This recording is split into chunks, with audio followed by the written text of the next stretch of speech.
What happens when you give a Valorant player the ability to control two characters at the same time? Well, then you have Spectre Divide, which very much felt like the games it was inspired by, mostly Valorant and CSGO. Spectre Divide was developed by a team of veterans, with funding close to $60 million. SD was designed as a round-based S&D, or search and destroy, game, with a simplified economy approach and the ability to control two different characters called the duality mechanic. However, despite launching September of 2024 to some decent hype, within just half a year, Spectre Divide would be shut down, alongside the company erected for it, Mountaintop Studios. So what happened to Shroud's game, and why has it already become such a footnote in gamers' minds? Well, we will find out that and the largest reasons for the shutdown of the game and the company in question, and more, on this episode of Death of a Game, a series where we utilize a timeline of events to analyze and search for clues and bits of evidence that help us diagnose what the largest contributing factors to the literal or eventual death of a game or company. There are a few very interesting topics to cover here despite such a short life for Spectre Divide, however. So without further delay, let's introduce our next case, detectives. Thank you to Encore for sponsoring this video. Encore is a marketplace for retro video games and collectibles that emphasizes trust, community, and entertainment. Sellers post 30 to 60 second clips of their products for sale, either as auctions or buy now listings. Shipping labels are provided within the app, and once you make a sale, you just simply go to your profile, sold tab, and generate a label. The app even has video auctions, which can last up to 7 days. And of course, the classic buy now offers too. There's even a live chat on the auctions using the app. Encore is the place to learn about and shop for retro video games. Real collectors will tell you about the games they are selling, and many will even show you gameplay recordings too. The auctions on Encore can get crazy on some of their rare items. With last item bids flying in and lots of trash talking in chat, you could even find some friends or some enemies. Encore takes trust and safety seriously, with all sellers being ID verified, and protects you when your items come, not as described. Encore also has great customer service in case you have an issue with your auction. There's a ton of giveaways on the app that are completely free to enter, and Encore even pays for giveaway shipping, so you don't have to pay for anything. Once you've entered a giveaway, you can even get 5 extra entries per friend you bring in to join in on the giveaway. This can increase your odds of winning just by sharing your link with friends. Speaking of links, use my link in the description below to download Encore on your iOS or Android device using the App Store and check out the awesome giveaways going on there. The story begins with the developers behind the project, Mountaintop Studios, who wasn't a very typical company. They bragged being fully remote and independent, despite having an HQ in Hollywood for some reason, and they were helmed by former executives at Oculus Rift, Nate Mitchell and Matt Hansen, who were able to secure as much as $5.5 million in seed funding, followed by within just 1 year their ability to generate a whopping $30 million in mostly Series A funding. The significance of this is that as a business, Mountaintop Studios was promising the ability to turn a profit and do it quickly. Their funding, while impressively large, would put a timer on their ability to perform that was faster than many gamers might be used to. While most analyzers would leave it there, I will explain more plainly what this could and did mean for Spectre Divide. Raising that much capital meant they were going to need to do something big, so they would need a big team and a big idea that would be viable business-wise. This would likely lead to the idea behind Spectre Divide, a competitor by choice to Valorant, and more distantly, Counter-Strike.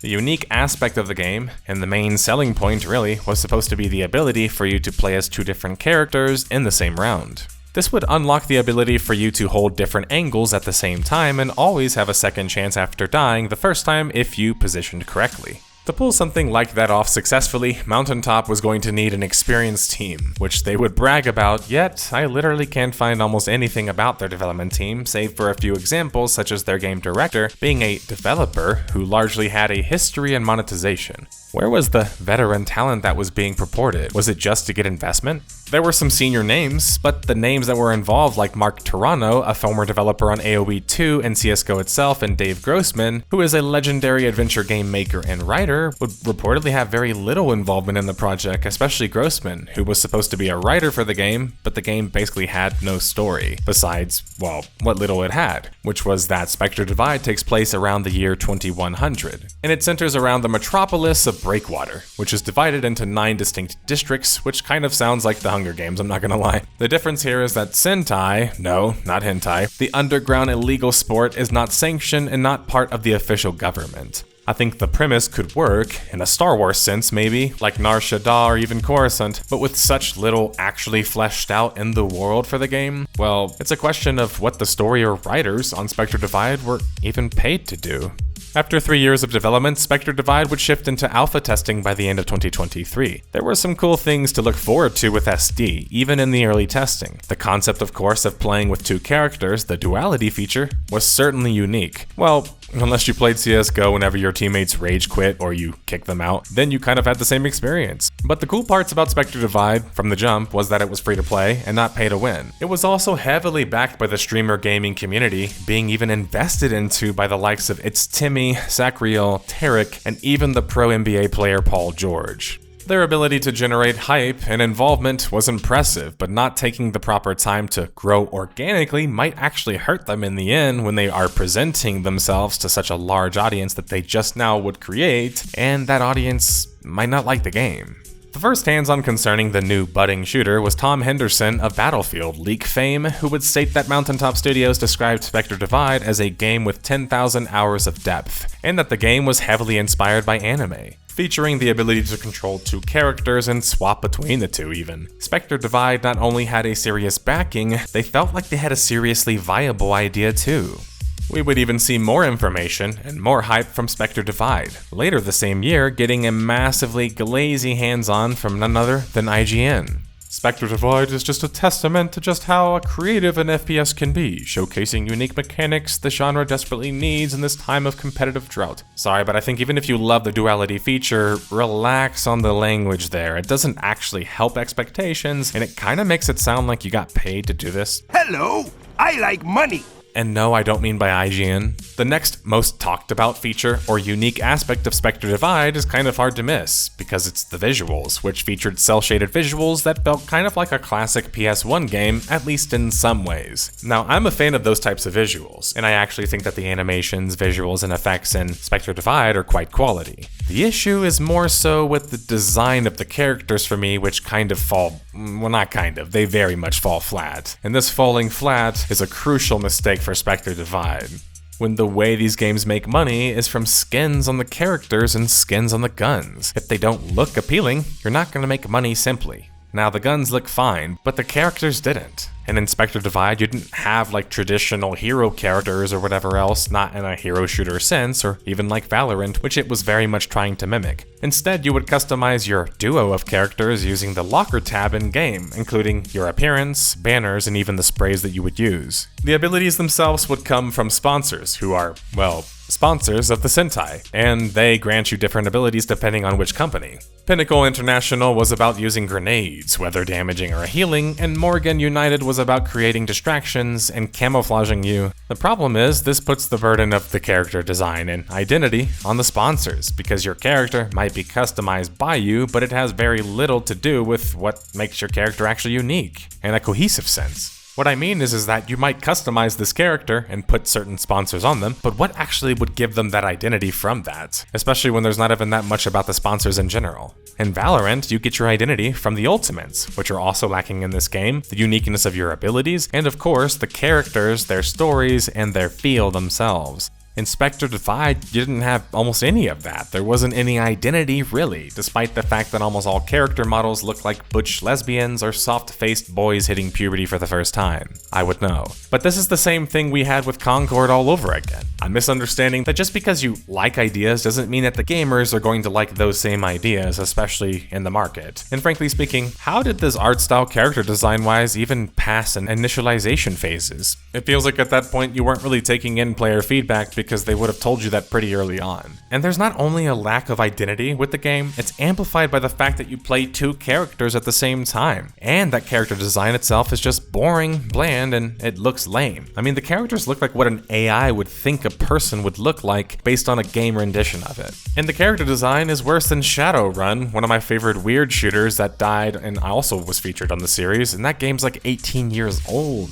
Shadowrun at least has a theme, fantastical characters with guns. skins. It was at least cool. But Spectre Divide's character design just wasn't. It was campy, cringe. The characters are borderline like placeholder looking. Like when you're doing development and you're like, oh no, we're gonna get to those, but like just leave them there for now. And opinions about art being subjective aside, design isn't nearly as much. And art is part of that. There's best practices to follow, and the best games usually follow them. That includes a slew of archetypes and designs that already exist, with characters that are, well, deemed cool. What was and who was the inspiration here?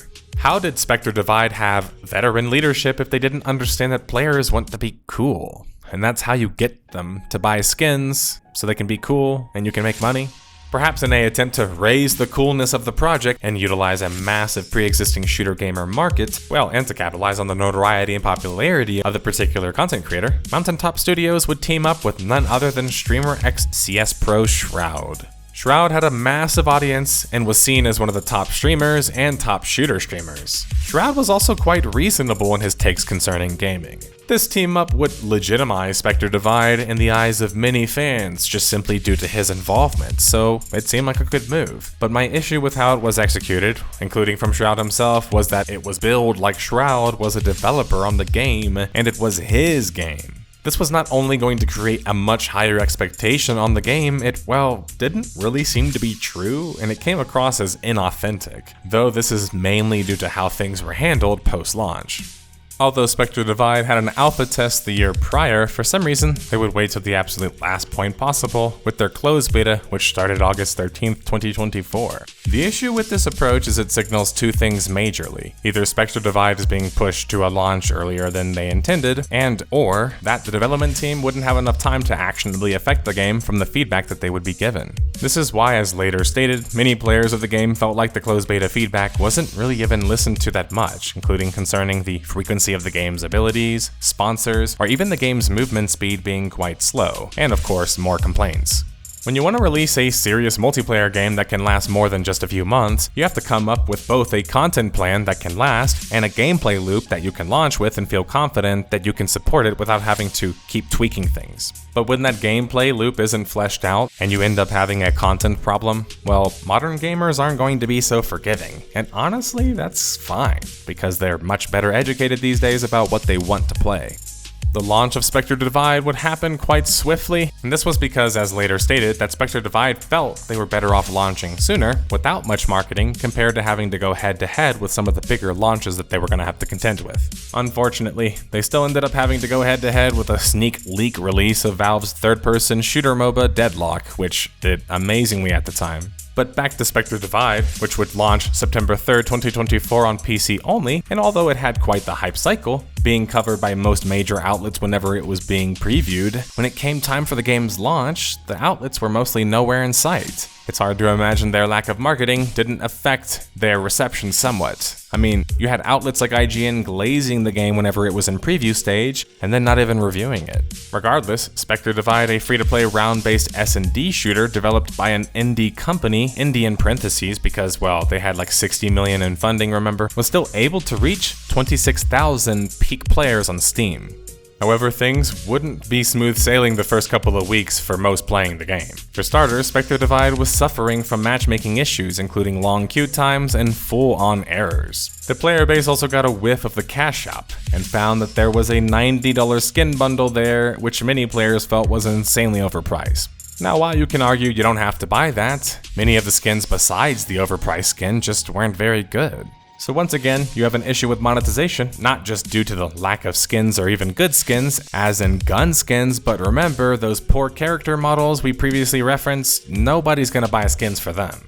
And this is where copying the big dog in your market doesn't work for the small fish. For starters, going the Valorant route of expensive skins due to being free to play doesn't really work in the same way. Because, well, Valorant probably has a massive team behind them backing that, right? Probably bigger than your team is entirely, and because Valorant can risk manage pricing due to their previous name and existing player base and fan base with Riot. That means if they make something too expensive, they can get yelled at and just make it cheaper. While if Mountaintop Studios would mess up pricing like that, and they did, they wouldn't have the same ability to come back in the same way. What few reviews were done on Spectre Divide showcased a game that wasn't bad by any means, but was painfully mediocre, and not really worth the gimmick. Starting with the Shack News review, who in their conclusion of the game, which they rated it a 6 out of 10, would state that Spectre Divide's main selling point, the Spectre mechanic, is admittedly rather cool. It's great to get a second chance at a tactical shooter mid-round. Unfortunately, it doesn't feel like a strong enough hook to draw players across from the other games that have solidified themselves as the leaders in the genre.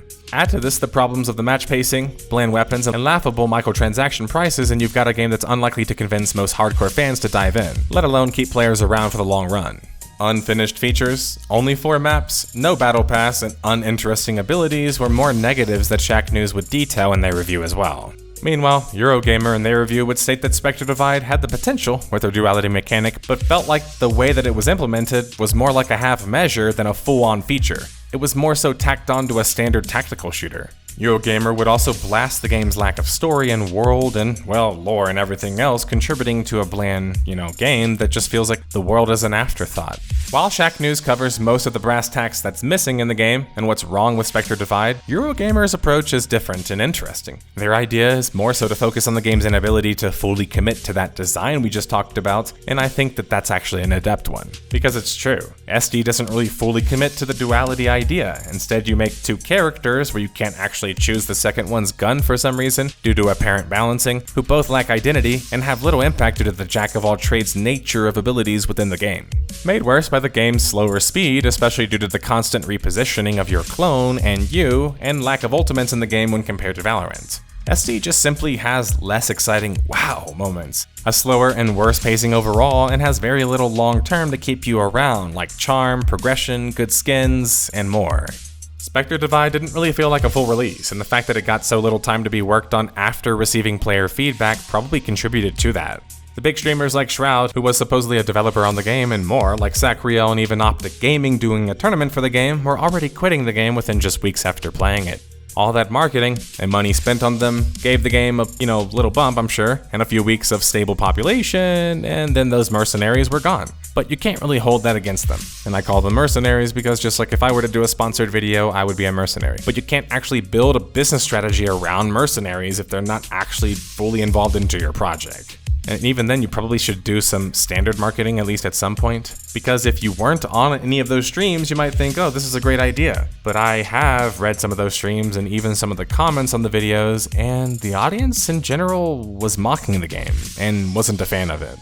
Mountaintop Studios would now try to listen to the feedback after launch and update the game multiple times in the span of the same month of its launch. These updates, ranging from quality of life changes, minor rebalancing, and even improvements or changes to general gameplay. For me, this felt like a game that was still with its training wheels, which might make sense for an indie company, but this was an indie company with nearly $60 million in funding and a whole lot of investors waiting for their return. They couldn't afford to feel like a game with training wheels, both due to how many players they would bleed due to such and how that would have a ripple effect on people continuing to not play their game long term, since it's essentially just a slightly different version of a game that already exists. Now, competing with the similar idea in some changes is actually a good idea in business generally, but it's oftentimes a good corporate strategy. Because whenever Taco Bell does chicken, people are suddenly excited because they're like, hey, now I can buy nuggets there. So it doesn't actually have to compete for that. But you can tell that this was just attempted ad hoc to gaming without the same market knowledge applied, where suddenly this duality mechanic is supposed to be enough to lift the game away from the most giant and most played games. I mean, to make more fast food examples, typically how fast food companies are able to create new products or redo their old ones are big marketing campaigns showcasing that, or ones in which they introduce a new product that other competitors typically have.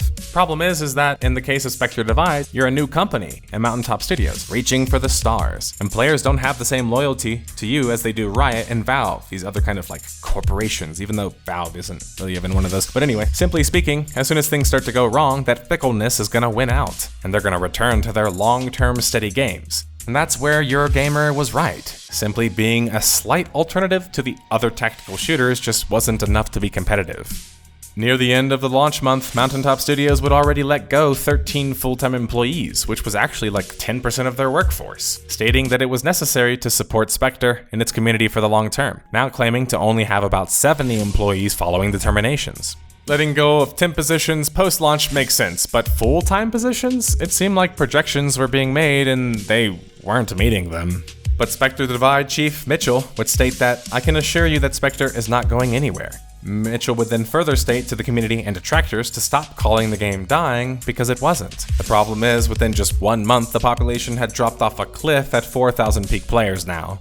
Meanwhile, in the Yahoo interview with Mitchell, he was still bragging about their team swelling, actually, from the previous layoffs, now up to 75 or so full-time developers. There seemed to be a serious disconnect going on. Sure, they had a giant team, and sure, they had a giant amount of funding, but where was the money making?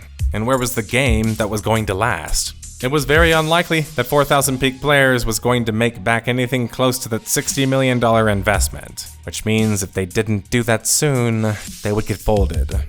Season 1 would launch February 25th, 2025 to coincide with the console launch on PS5 and Xbox Series X. This was impressive since it was way faster than Valorant was able to transition to console, which took them 4 years. But then you have to start to ask yourself, was that worth it? When your first game, the PC version, still isn't even complete and able to maintain a population? Season 1 would add some new content, bringing the game up to 6 maps now in total, including with the new map Canal, and introduce some more balanced changes. But one map here and there after launch didn't feel like enough for players concerning Spectre Divide, because the game seemingly launched without much content to begin with. Spectre Divide launched without ranked, without side game modes, without story or backgrounds for characters, no custom games, no PvE features, and so much more missing. Why would fans be fine with such piecemeal post-updates meant to piece the game back to whole when the game was already supposed to be in a finished state? We've seen this happen in our series before, where multiplayer shooter developers don't seem to understand the beauty of successful shooters, from Halo to Valorant to Counter-Strike, is the strength of their side modes in those games and not just the main mode. They also have the custom options. Counter-Strike has entire custom leagues, Valorant has a slew of custom modes, and Halo has custom games with all that you can enjoy in them. With Spectre Divide, you have the ability to switch between 2 characters and play Search and Destroy. And in 2025, that alone just wasn't even close to sexy enough. Even though Spectre Divide following its Xbox launch could hit top 2 on the charts, it didn't take long for that to drop right back down, with the PC population now at the same time being at a mere 942 players peak and 190 players on average. Now you would have the bleed effect on an even more complex game than Valorant arguably, meaning that it would be faster. This also means that to the only players left, they're the brave souls willing to master the duality mechanic, so those that are trying to pick up the game for the first time have to encounter these mastery players and won't have enough of a player base to have a buffer to keep those players from being matched together, which is then gonna match a bunch of new timers up with those absolute destroyers, further hemorrhaging the already struggling player base. Mistakes or not, I could never celebrate failure in the industry, because there's always somebody that's going to be hurt by it, whether directly or indirectly. But, sadly, it's a reality of business, and in particular, video game business. Spectre Divide and Mountaintop Studios in a double whammy would be shut down March 12th, 2025. Mountaintop Studios would release a letter to their community and a press release stating that although they had reached a total of 400,000 players in total and 10,000 concurrent from all platforms, the game hasn't seen nearly enough active players or revenue to continue and support the day-to-day costs of the game in the studio. Mountaintop would then claim to be bringing the servers down within just 30 days and express sadness at not having the time to transition the game to an offlineable game as well. Now, MS seemed like they tried just about everything, including finding a publisher, additional investment, and even considering an acquisition. But the fact that they couldn't secure any more funding meant that their previous investors were probably pulling out and not so happy, and thus their prospects weren't looking up. This transparency was admirable, especially promising refunds for those who spent money on the game since Season 1, but I still can't help but feel kind of confused by the entire thing. How can you expect the game to work if you don't design a content plan or backup plan to last longer than 6 months? Especially if you're launching a game that's so unfinished. The amount of times that Spectre Divide devs would blame the industry shifting and their release as a reason for their demise is crazy as well. And I mean, I get it. It probably feels that way for them, as they were born in the time of the pandemic. But Spectre Divide didn't seem like a seriously viable product, let alone a lasting game, and they don't have anyone to blame but themselves for that. That music just hits, doesn't it? It also signifies the end of this case, as we have gathered more than enough clues to suffice for this final deduction, and answer the question of paramount importance. Why did Spectre Divide die? You know, in case you missed any of the clues along the way. Too fast, too soon. No serious multiplayer business plan. Abysmal character design. No way to make money reliably. Not fully committed to its gimmicks or features. Overpriced and ineffective marketing. non-competitive with Valorant, launched unfinished with the lack of content, and near deadlock. They had some slow and minuscule updates overall. Spectre Divide and its developers felt like they were a victim of the industry shifting. Meanwhile, I think that they're actually what's wrong with the video game development industry these days. Overinflated budgets and salaries, a hodgepodge Frankenstein mix of talents and leadership, no ability to prototype ideas or have direction, and seemingly only interested in chasing trends and their trailing profits. This is the kind of development that not only negatively impacts the industry when it doesn't work, it feels like it was made like in a vacuum, devoid of the actual market's interests and desires. An investment tech invention with none of the soul of any of its competition. And an indie company that was kind of in disguise. I mean, they were backed by millions of dollars in investment and were anything but an underdog story. In the end, Spectre Divide won't probably be remembered much. Besides, hey, wasn't that a Shroud game? Which I guess sort of accomplished part of their goal there, but ultimately Spectre Divide is dead and gone. Whoa. And we have more cases yet to cover. Let me know in the comments below your thoughts on the game and why you think it ultimately died, detectives. And until the next case.